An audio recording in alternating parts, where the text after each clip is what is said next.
So let's dive into what Tantra actually is. And I don't want to dive too deep into Tantra because the topic is just huge and we wouldn't have enough time for that. But I just want to give you an overview because Tantra puts more emphasis on the practices anyways.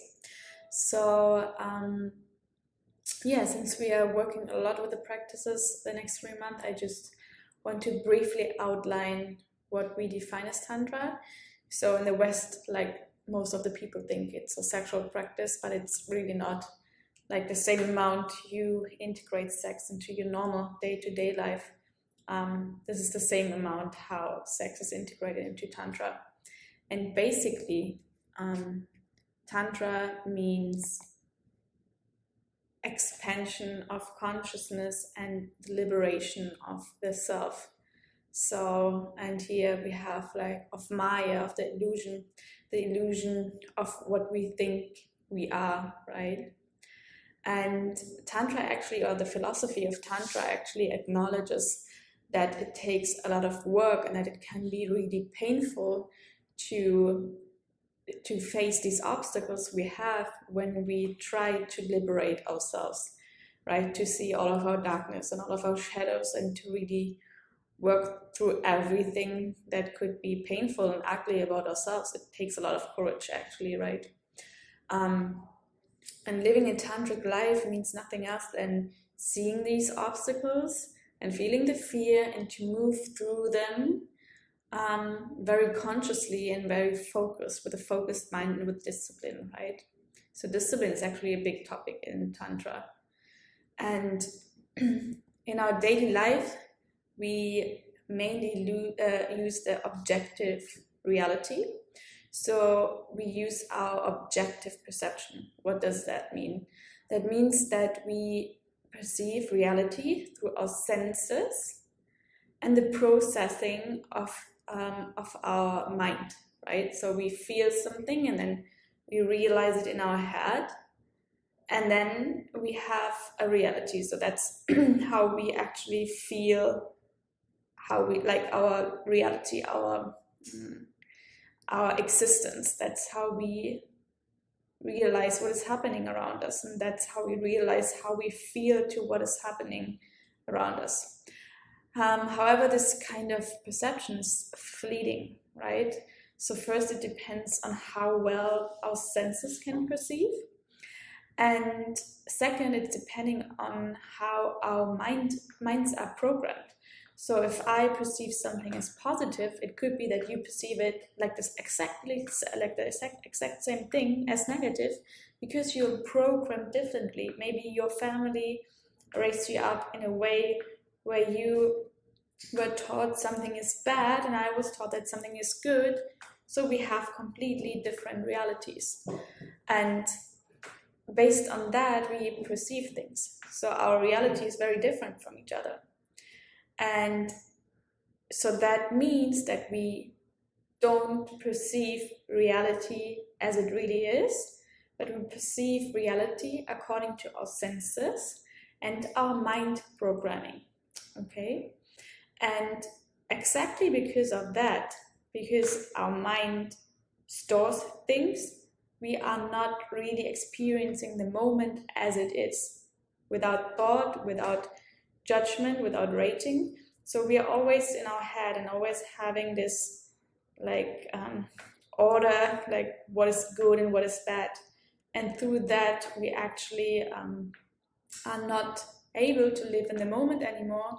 And because of that, we cannot perceive things consciously, and that's what actually makes a life dull, because we are not living in the moment anymore. So yeah, obstacles again. So when you're only guided by your gratifications and mood swings and your ego, you cannot achieve any other state and you cannot find inner peace. So that's why we want to move beyond that. And for this program, we have 3 pillars to work on that, based on the tantric knowledge. And the first pillar is the self-study. So here we will dive into who you really are, because how can we work on any goal if we do not even, or if we are not even brave enough to face who we are in the now? And this will be the starting point. This will show radically who we are today, so we can work with honesty on where we want to go. And there's no possibility for liberation without radical self-knowledge. And also here, this can be sometimes ugly and painful, but this is necessary in order to achieve any higher state. And then the second pillar is the expansion of consciousness. So we will learn how to focus and how to not be distracted by our mind and our thoughts and our impulses. And this is important to establish consciousness. When we are not able to focus our thoughts, we are not able to be conscious in a moment. So that's what we have to learn. And then third, we will work with energy. So we will try to eliminate all the blockages that keep us from enhancing our sacral energy in a way that we can use it as a fuel for our life. So we want to penetrate our goals and desires in such a deep and powerful way that our very existence feels like an orgasm, right? So that's what we work on in Tantra, that we really want to establish this sexual energy and enhance it and to become really powerful and energetic. And before we start with all of this, I want to remind you that this is a teaching, but you don't have to believe anything that I'm saying.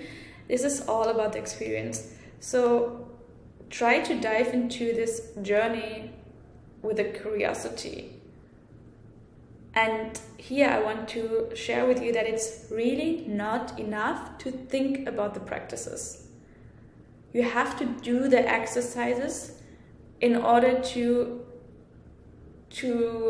experience any other reality that you've experienced before. So you really have to become dedicated and disciplined to do the practices. I cannot tell you anything what I have experienced because it's not your reality.